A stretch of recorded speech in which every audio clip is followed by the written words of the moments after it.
Today we're going to talk about why I started my Airbnb business and how you can too. You actually can, and it's very simple, and you don't need millions to start your Airbnb business. So let's get into it.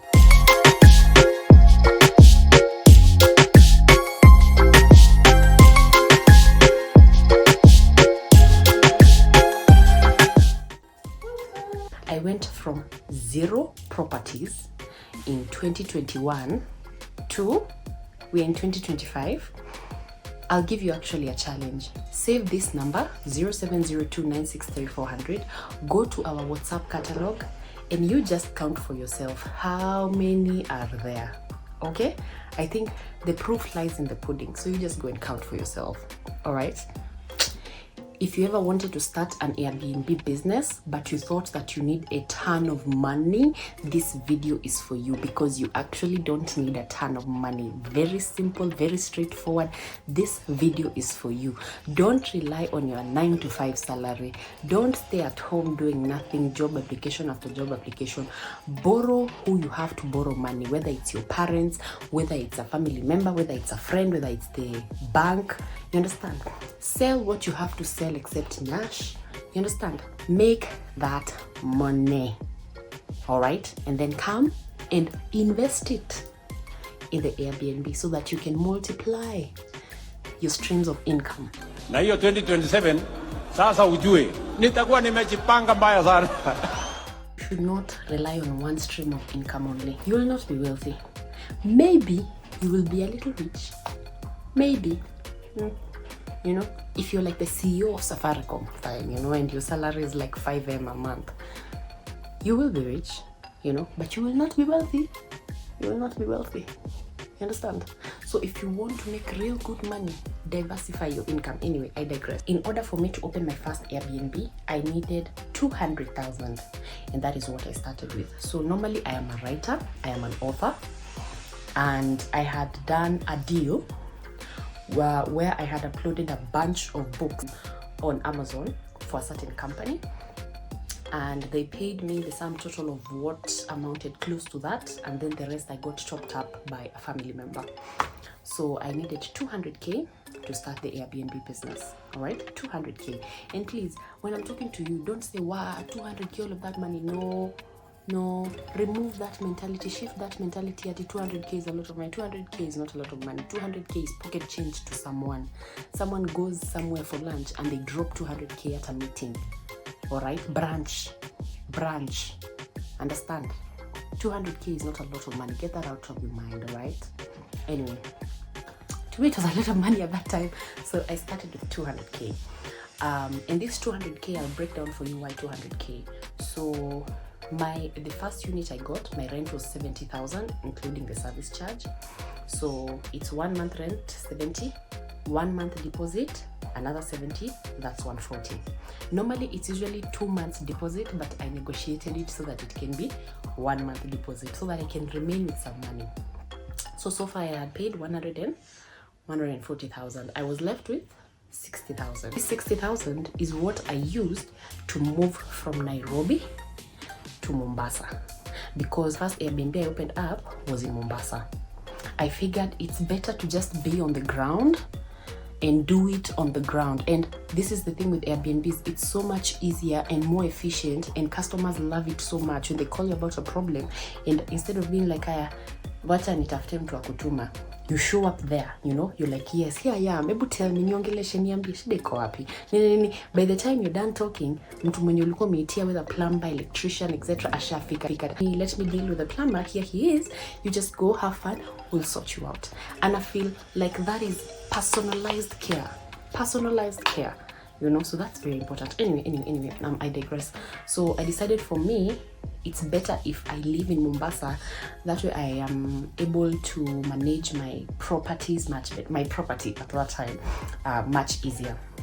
So that 60k essentially was to move and to survive here and there before, because you know, again, you don't start making profit immediately from this thing.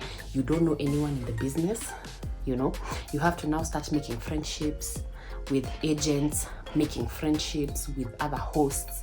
You have to start advertising online, create your Facebook pages, all that process. I'll get into it later, but it was to survive before I build, right? Initially, my inspiration was my parents. So my parents had one Airbnb unit at that time as well in Mombasa, and they were like, Kenny, this business is good, by the way, because my parents are always worried that I'm not making enough money as a writer. So they're like, wow, sasa kuandika tu vitabu, hiyo inaleta do. There's money in writing, guys, especially now in the age of AI. People are looking for writers who can write original things, people with original thoughts, people who do not go to AI to look for things to write, or to write and then copy and paste.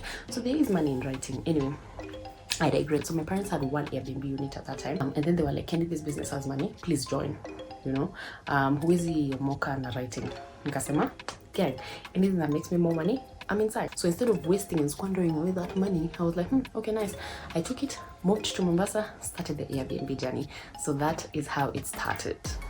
The first month, I didn't even make profit from Airbnb. But by the time I was entering my third month, because there was nothing else I was doing, it's just marketing, going to like see the clients, meeting up with other hosts, marketing. Kwanza marketing, guys, nishike maskio.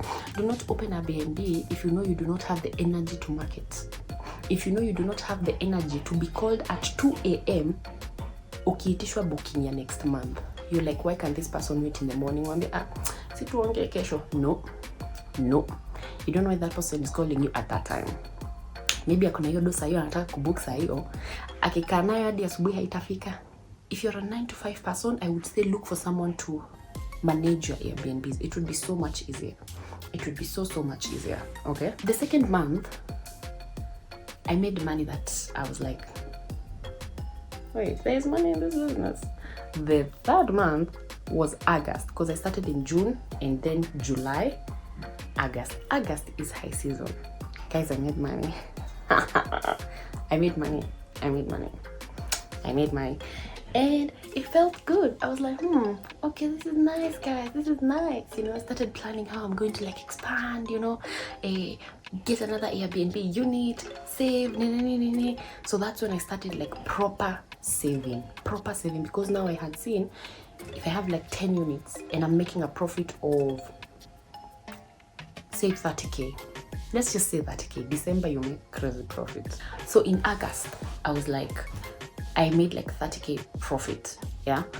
And to me, that was really good money, because that's profit. You have paid everyone, you have paid all the bills, you have done everything, you have paid your own personal bills, with the rent where you live, the bills of where you live. Because remember, there's the bills of the rent where you're paying for wherever it is that you have taken the Airbnb.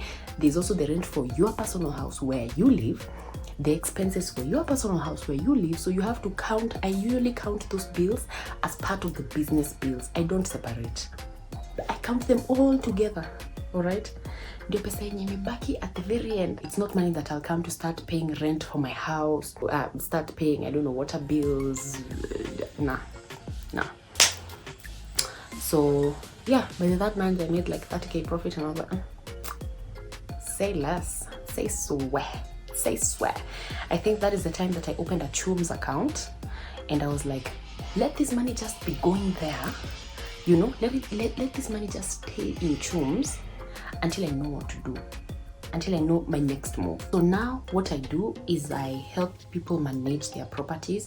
So like what I'm saying, people who have 9 to 5s, people who are so busy but they want the money, they want the profits, people who have properties that are just sitting there collecting dust, doing nothing, people who have holiday homes that they only use twice a year. You understand? There's some people who literally use, they have like villas in Vipingo, and they go to these villas once a year. The rest of the time, you're just sitting there collecting dust. So people like those, I work with people like those so that we can be renting out their homes as Airbnbs, right, for short-term stays or long-term stays. And then when they want to occupy the house, because you have not given it to a tenant who is staying for 2 years, it's an Airbnb. 3 days, 1 day, 1 week, 2 weeks. When they want their home, to enjoy their home, they're like, Does the house have a booking in December or in any which dates doesn't it have? Okay, so we are coming, don't sell those dates. Okay, if you're too busy, you're like, I want this money, but I just cannot hack posting all the time, running advertisements, picking up and making all of those phone calls, looking for houses, and then I cannot hack that. It's too much work on top of my 9 to 5. You look for people like me who will manage your properties, all right? Okay? Yeah. Again, I will tell you, 0702 963 400. Save that number. Go to our WhatsApp catalog. I dare you. I actually dare you. Go to our WhatsApp catalog. Just look through. I'm proud. Maybe to someone, actually, by the way, it might not look like much, but to me, looking where I've come from and now, the difference is so stark. Until I'm like, yeah, good job, Candy. Pesa karibu shilingi bilioni 1 inapatikana kila siku. Would you ever start an Airbnb? If yes, comment down below and tell me what's stopping you. No, seriously, actually, let me help you get unstuck from whatever you think is stopping you, because money should not stop you. I took the 70,000 house because it's a 3-bedroom house. There are people who rent out the 70K with a 4-bedroom house. Do you know you can start with a studio? You can start with 1 studio where the rent is not a lot, and you negotiate for 1 month deposit. You understand? With 50K, you can start. You don't have to start with 200. At the end of the day, I am here to just encourage you, all right? Do business. Become an entrepreneur, because that's where the money is. Employment will not make you a wealthy person. It will give you money. It will give you stability. It will not give you generational wealth. Get into business, all right? If you want to learn more about the Airbnb business, please follow me at Candy Karimi or at Jojo Paradise Group, and I'll be posting more videos basically about how to make money from Airbnb, how to start. Comment the questions that you have, and I will see the best way to answer them, whether it's in video form or whether it's in comment form. I think video form is just better because I can explain so much more in video form. So please comment all of your questions about Airbnb. I got you. The next video, we're going to be talking about how much money I actually make from, not this, I did, let me think, no, with screenshots and proof that in fact, this is how much money I have made from Airbnb, all right? With screenshots, because I know you people love your screenshots. I know you people love your evidence. So next video, we're talking about the real figures. We're getting down to the nitty bloody gritty.